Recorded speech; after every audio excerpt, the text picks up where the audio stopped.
ስትራቴጂኳ የዶኔትስክ በር ወይም መግቢያ ፖክሮቭስክ መከበቧን የሩሲያው ፕሬዝደንት ቭላዲሚር ፑቲን አስታወቁ። የከበባ ቀለበታችን ገጥሟል፣ የከተማይቱ 70 በመቶም በሩሲያ ተፋላሚ ጫማ ስር ወድቋል ሲሉ አስታውቀዋል። ለአራተኛ ዓመቱ 3 ወራት ብቻ የቀረው የዩክሬን ጦርነት ሊያበቃ የሚችለው ምን ሲሟላ እንደሆነ ተናግረዋል። ራሽያ በይፋ ግዛቴ ካለቻቸው 4 የዩክሬን መሬቶች ማለትም ከዶኔትስክ፣ ከሉሃንስክ፣ ከዛፖሪዥያና ኬርሶን ምድር የዩክሬን ሰራዊት ተጠራርጎ ሲወጣ ብቻ ብለዋል።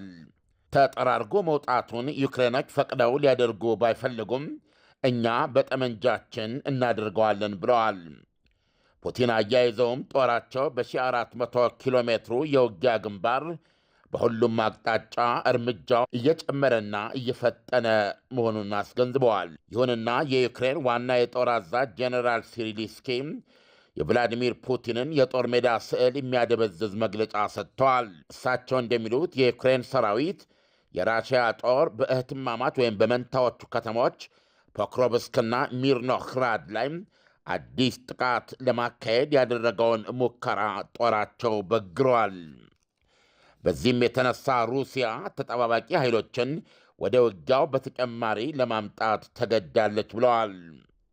ቭላዲሚር ፑቲን በሀገራቸውና በአሜሪካ የተመከረበት ባለ 28 ነጥብ የሰላም ዕቅድ ሩሲያ በዩክሬን ላይ የምታካሄደውን ጦርነት እንድትቋጭ የሚያስችል የወደፊት ስምምነት መሠረት ሆኖ ሊያገለግል ይችላል ብለዋል።